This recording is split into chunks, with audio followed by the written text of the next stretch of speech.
নমস্কাৰ। মই যদি কওঁ 19 জুন তাৰিখে মই চৰকাৰৰ পৰা 4,252 টকা বিনা কাৰণত পাইছোঁ। আপুনি বিশ্বাস কৰিবনে?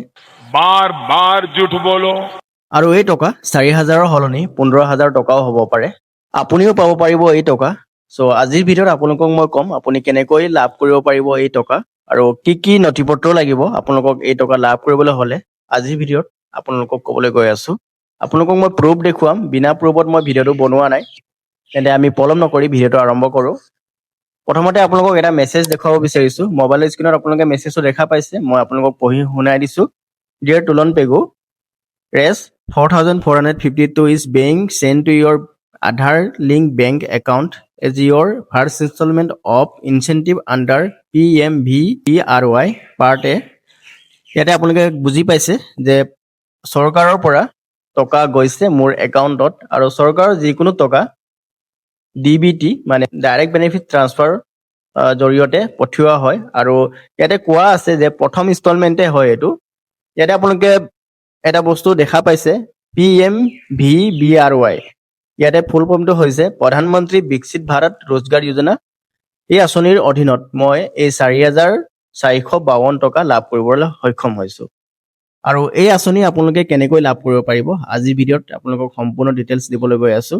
আঁচনি বুলি তেনেকুৱা নহয় যে আপুনি এই আঁচনিৰ কাৰণে কিবা এটা ফিল আপ কৰিব লাগে, তেনেকুৱা নহয়। এটা কাম কৰিব লাগে, সেইটো কাম কৰিলে আপোনালোকে এই আঁচনিৰ টকাটো লাভ কৰিবলৈ সক্ষম হ'ব। কোনসকলে এই আঁচনি লাভ কৰিব পাৰিব সেইটো কোৱাৰ আগতে আপোনালোকক মোৰ যি EPFৰ একাউণ্টটো লগ ইন কৰি দেখুৱাব বিচাৰিছোঁ। তাতে আপোনালোকে দেখা পাই যাব মোৰ প্ৰথম ইনষ্টলমেণ্টটো পঠিয়াই দিয়া হৈছে।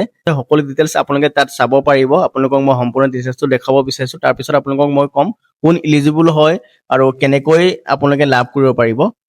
ইয়াতে আপোনালোকে দেখা পাইছে প্ৰধানমন্ত্ৰী বিকশিত ভাৰত ৰোজগাৰ যোজনাৰ বিষয়ে আপোনালোকক গুগলত দেখাব বিচাৰিছোঁ। ইয়াত বেনিফিটটো কোনে কোনে পাব আৰু কিমান পাব। যিসকলে 1 লাখৰ ভিতৰত চেলাৰী পায় তেখেতলোকে এই আঁচনি লাভ কৰিব পাৰিব। অলৰেডি আপোনালোকক মই কৈছিলোঁ। আৰু EPFত ৰেজিষ্টাৰ থাকিব লাগিব আৰু এজ গ্ৰুপটো 18ৰ পৰা 54 হ'ব লাগিব আৰু মাষ্ট বি এন ইণ্ডিয়ান হ'ব লাগিব অবভিয়াছলি। আৰু ইয়াতে দিয়া আছে ইনক্লুড বথ নিউ জইনাৰ এণ্ড ৰিজইনাৰ। চ' নতুনকৈ যিসকলে চাকৰি কৰিব ষ্টাৰ্ট কৰিছে তেখেতলোকে লাভ কৰিব পাৰিব। আৰু আঁচনিত কিমান টকা লাভ কৰিব ইয়াতে দিয়া আছে 15,000 টকা লাভ কৰিব আৰু DBT through the direct benefit transfer through the টকাটো লাভ কৰিব। আৰু incentive for employers to create and sustain new jobs scheme duration 1 August 2025 to 31 July 2027। মই অলৰেডি ভিডিঅ'ত কৈছিলোঁৱে। আৰু ইয়াতে আপোনালোকে কি কৰিব, লগ ইনত ক্লিক কৰিব আৰু এইটো ৱেবছাইটৰ লিংক মই ডেছক্ৰিপশ্যনত দি দিম, আপোনালোকে তাত ক্লিক কৰি চাব পাৰিব। ইয়াতে দেখা পাইছে লগ ইন অপশ্যনটো আৰু ইয়াতে এমপ্লয়িজ লগ ইনটোত ক্লিক কৰিব। ঠিক আছে, পাছৱৰ্ডটো এণ্টাৰ কৰিলোঁ আৰু চাইন ইনত ক্লিক কৰিম। OTP এটা চেণ্ড হ'ব ৰেজিষ্টাৰ মোবাইল নাম্বাৰত। OTPটো আহি গৈছে। চ' OTPটো ফিল আপ কৰাৰ পাছত ছাবমিটত ক্লিক কৰিম। দেখা পাইছে এনেকৈ আপোনালোকে লগ ইন হৈ যাব। ঠিক আছে, ইয়াতে আপোনালোকে স্ক্ৰল ডাউন কৰিব। ইয়াতে এটা অপশ্যন আপোনালোকে দেখা পাইছে কুইক লিংকত প্ৰধানমন্ত্ৰী বিকশিত ভাৰত ৰোজগাৰ যোজনা, যোনটো অপশ্যনটো ইয়াত ক্লিক কৰিব। ঠিক আছে, ইয়াত ক্লিক কৰাৰ পাছত আপোনালোকে দেখা পাইছে মোৰ ডিটেইলছখিনি আপোনালোকক মই দেখাব বিচাৰিছোঁ। ইয়াতে আধাৰ চিটেট থাকিব লাগিব আপোনাৰ বেংক একাউণ্ট। ইয়াতে ৰিকুৱাৰমেণ্টত আপোনালোকে দেখা পাইছে ক্ৰাইটেৰিয়া আৰু ষ্টেটাছ। ৰিকুৱাৰমেণ্ট মোৰ গোটেইকেইটা মেটচিং হৈছে। ইয়াতে আপোনালোকে দেখা পাইছে 1 আগষ্ট 2025 চনৰ ভিতৰত মই জইনিং কৰিছোঁ। আৰু ইয়াতে দেখা পাইছে আপোনালোকে UN বায়'মেট্ৰিক মোৰ হৈ গৈছে আৰু first completed month of contribution receive হৈ গৈছে। আধাৰ চিটেট অবভিয়াছলি আধাৰ আৰু বেংক একাউণ্ট লিংক থাকিব লাগিব। আৰু জইনিং গ্ৰাছ ৱেজ মোৰ 1 লাখৰ ভিতৰত মানে তলত আছিলে চেলাৰীটো, ইয়াতে ৰিকুৱাৰমেণ্টটো মেটচ হৈছে। আৰু exceeded from eligible employment not exceeded, সেইটো মোৰ ইলিজিবল হৈছে। কাৰণ আপুনি 6 মাহ নোহোৱাকৈ যদি এক্সিট কৰি দিয়ে, যোনটো কোম্পানীৰ পৰা কাম কৰি আছিলে সেইটো কোম্পানীৰ পৰা আপুনি যদি PFটো এক্সিট কৰাই দিয়ে তেন্তে আপোনালোকে এই টকা লাভ নকৰিব। আৰু first joining date 1 November 2025, 1 November 2025 তাৰিখে মই জইনিং কৰিছিলোঁ। তাৰ ফলত মই প্ৰথম ইনষ্টলমেণ্ট দেখা পাইছে আপোনালোকে ফাৰ্ষ্ট ইনষ্টলমেণ্ট কেলকুলেটৰ চেকলিষ্ট ইয়াতে আপোনালোকে দেখা পাইছে। Contribution 6 month employment with same establishment. মই কণ্টিনিউৱাছ এটা কোম্পানী বা এটা প্ৰাইভেট ছেক্টৰতে কাম কৰিছোঁ 6 মান্থ। চ' ইয়াতে 6 মান্থ কণ্ট্ৰিবিউশ্যন কৰাৰ পাছতে মই প্ৰথম ইনষ্টলমেণ্ট লাভ কৰিছোঁ দেখা পাইছে। আৰু তাৰ পাছতে দ্বিতীয় ইনষ্টলমেণ্ট লাভ কৰিবলৈ হ'লে আপোনালোকে কণ্টিনিউৱাছ 12 মাহ এইটো কোম্পানীত কাম কৰিব লাগিব বা এই যোনটো ঠিকাদাৰৰ আণ্ডাৰত আপুনি কাম কৰিছে PF কাটিছে তেখেতৰ লগত কাম কৰিব লাগিব তেতিয়া আপোনালোকে এই ছেকেণ্ড ইনষ্টলমেণ্টটো লাভ কৰিব 4,000 টকা লাভ কৰিছোঁ নেক্সট ইনষ্টলমেণ্টত মে বি মই 11,000 মান লাভ কৰিব পাৰোঁ কাৰণ টোটেল ইনচেণ্টিভটোৰ এমাউণ্টটো হৈছে 15,000 টকা আৰু প্ৰথম ইনষ্টলমেণ্টটোৰ এমাউণ্ট ইয়াতে আপোনালোকে দেখা পাইছে ফাৰ্ষ্ট ইনষ্টলমেণ্ট 4,452 ৰুপিজ 2026 চনৰ 6 মাহ 19 তাৰিখে লাভ কৰিছোঁ মোৰ বেংক একাউণ্ট ডিটেইলছ ইয়াতে শ্ব' হৈ গৈছে চ' ক্ৰেডিটেড হৈ গৈছে চ' বন্ধু বান্ধৱীসকল এনেকৈ আপোনালোকে লাভ কৰিব পাৰিব চ' আপোনালোকে দেখা পালে মই কেনেকৈ লাভ কৰিবলৈ সক্ষম হ'লোঁ চাওক ইয়াতে আপোনালোকক মই কথাটো বুজাই ক'ব বিচাৰিছোঁ প্ৰথমবাৰৰ বাবে যিকোনো কৰ্পৰেট কোম্পানীতে হওক বা প্ৰাইভেট কোম্পানীতে হওক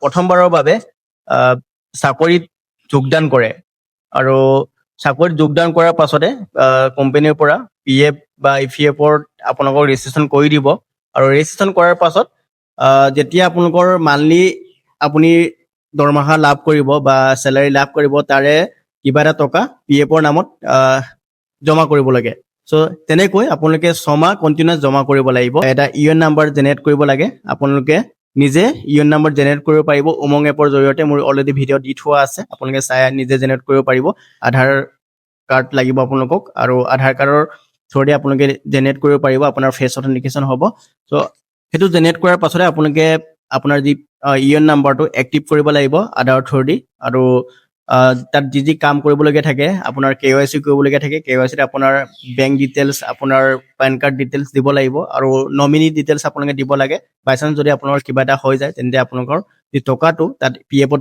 থকা টকাটো নমিনিজনে পাব চ' আপোনাৰ পৰিয়ালৰ কোনোবা ব্যক্তিক আপুনি নমিনি হিচাপে দিব পাৰে নমিনিৰ আধাৰ কাৰ্ড আৰু ফটো লাগিব আৰু আপোনাৰো একপি ফটো লাগিব KYC কৰোঁতে এই সকলোবোৰ প্ৰচেছ আপুনি যদি কমপ্লিটলি কৰে আপোনালোকে এই প্ৰধানমন্ত্ৰী বিকশিত ভাৰত ৰোজগাৰ যোজনাৰ অধীনত এই টকা প্ৰথম ইনষ্টলমেণ্টটো লাভ কৰিবলৈ সক্ষম হ'ব মই যেনেকৈ লাভ কৰিছোঁ মই যোৱা বছৰ জইনিং কৰিছিলোঁ কিছুমানে ইয়াতে কমেণ্ট কৰিব পাৰে অলৰেডি মোৰ PF একাউণ্ট আছে মই কিয় পোৱা নাই চাওক ইয়াতে সকলোৱে নাপাব যিসকলে 2025 চনৰ আগষ্ট মাহৰ আগতে PF একাউণ্ট খুলিছে তেখেতলোকে নাপাব আৰু তাৰ পাছতহে খোলাবোৰে পাব বা সেইটো সময়ত খোলাবোৰে পাৰিব আৰু এতিয়াও যিসকলে নতুনকৈ খুলিব বিচাৰে তেখেতলোকে লাভ কৰিবলৈ সক্ষম হ'ব দ্বিতীয় ইনষ্টলমেণ্ট আপোনালোকৰ যেতিয়া 12 মাহ কমপ্লিট কৰিব এটা কোম্পানীত আপোনালোকে কাম কৰি 12 মান্থ কমপ্লিট কৰি 12 মান্থ আপোনালোকে PF জমা কৰে তেতিয়া আপোনালোকে ইয়াৰ দ্বিতীয় ইনষ্টলমেণ্টটো লাভ কৰিব ময়ো গম পোৱা নাছিলোঁ একচুৱেলি যে এনেধৰণৰ আঁচনি আছে বুলি প্ৰধানমন্ত্ৰী বিকশিত ভাৰত যোজনা বুলি চ' মই নিজেও গম পোৱা নাছিলোঁ মই কিন্তু প্ৰচেছবোৰ সম্পূৰ্ণ কমপ্লিট কৰিছোঁ আপোনালোকক মই দেখুৱালোৱে ভিডিঅ'ত কি কি কমপ্লিট কৰিব লাগে চ' সেইকেইটা প্ৰচেছ কমপ্লিট কৰাৰ পাছত মই অট'মেটিক পাই গ'লোঁ এতিয়া কথাটো হৈছে কি নথিপত্ৰ লাগিব অলৰেডি আপোনালোকতো ক'লোৱেই আধাৰ কাৰ্ড লাগিব আপোনাৰ আৰু একপি ফটো আৰু আপোনাৰ পেন কাৰ্ড আপোনাৰ বেংক ডিটেইলছ লাগিব আৰু নমিনিৰ আধাৰ কাৰ্ড আৰু ফটো লাগিব KYC কৰিবৰ কাৰণে চ' UN নাম্বাৰ কেনেকৈ জেনেৰেট কৰিব পাৰি অলৰেডি মোৰ ভিডিঅ' দি থোৱা আছে আপোনালোকে চাব পাৰিব বা আপোনালোকে ইউটিউবত চালে গম পাই যাব আপুনি নিজে কেনেকৈ UN নাম্বাৰ জেনেৰেট কৰিব পাৰি চ' অতি সহজে আপোনালোকে UN নাম্বাৰ জেনেৰেট কৰিব পাৰিব উমং এপৰ থ্ৰুদি আৰু KYC সকলোবোৰ প্ৰচেছ আপোনালোকে কমপ্লিট কৰিব লাগিব তেতিয়াহে আপুনি এই টকা লাভ কৰিবলৈ সক্ষম হ'ব আৰু মষ্ট ইম্পৰ্টেণ্ট আপোনাৰ যি আধাৰ আৰু বেংক একাউণ্টৰ লিংক থাকিব লাগিব তেতিয়াহে এই টকা লাভ কৰিবলৈ সক্ষম হ'ব কাৰণ চৰকাৰ যিকোনো টকা আজিকালি DBT থ্ৰুদি সোমাই ডাইৰেক্ট বেনিফিট ট্ৰান্সফাৰ চ' সেইটো নহ'লে আপোনালোকে কিন্তু এই টকা লাভ কৰিবলৈ সক্ষম নহ'ব আৰু এই আঁচনিৰ টকা বা এই আঁচনিৰ লাভ অকল আপুনি যদি এমপ্লয়ী হয় বা আপুনিয়ে লাভ কৰিব তেনেকুৱা কথা নহয় যোনটো এমপ্লয়াৰ যোনটো কোম্পানী আপোনাক কামটো দিছে বা আপুনি কোম্পানীৰ আণ্ডাৰত নোহোৱাকৈ কণ্ট্ৰেকচুৱেলো হ'ব পাৰে কোনোবা ঠিকাদাৰৰ আণ্ডাৰতো আপুনি কাম কৰিব পাৰে চ' ঠিকাদাৰেও এই আঁচনিৰ লাভ পাব চ' সেইটো কথা আপোনালোকে মন কৰিব চ' আপোনালোকে আপোনাৰ ঠিকাদাৰক অৱগত কৰিব যদি আপোনালোকৰ ঠিকাদাৰে যদি আপোনাক PF একাউণ্ট খুলি নিদিয়ে বা PF কাটি নিদিওঁ বুলি কয় তেন্তে আপোনালোকে সেইটো কথা অৱগত কৰাব যে তেনেকৈ কৰিলে আপোনাৰো প্ৰফিট হ'ব মোৰো প্ৰফিট হ'ব চ' আপোনালোকে সেইটো কাম কৰি দিয়ক বুলি নিশ্চয় তেখেতক অৱগত কৰিব ঠিক চ' এয়াই আছিল আজিৰ ভিডিঅ'টো আৰু কিমান ভালকৈ বুজাব পাৰিলোঁ আপোনালোকে কমেণ্ট কৰি জনাব আৰু মই যিমান পাৰোঁ আপোনালোকক বুজাই ক'বলৈ চেষ্টা কৰিলোঁ আৰু আপোনালোকৰ যদি বুজাত অসুবিধা হৈছে তেন্তে মোক কমেণ্ট কৰিব আপোনালোকক মই কমেণ্ট বক্সত ভালকৈ বুজাই ক'বলৈ চেষ্টা কৰিম মোৰ অলৰেডি এটা স্ক্ৰিপ্ট বনাই থোৱা আছে স্ক্ৰিপ্টটো আপোনালোকক মই কপি কৰি দি দিম আপোনালোকে সেইটো পঢ়ি ভালকৈ বুজি পাই যাব আৰু এনেধৰণৰ ভিডিঅ' পাই থাকিবলৈ আপোনালোকে চেনেলটো ছাবস্ক্ৰাইব কৰি ৰাখিব। তেন্তে আজিৰ ভিডিঅ'টো আমি ইমানতে সামৰণি মাৰিছোঁ। আমি অন্য এটা গুৰুত্বপূৰ্ণ ভিডিঅ'তে লগ পাম। তেতিয়ালৈকে ধন্যবাদ। জয় অসম, বন্দে মাতৰম।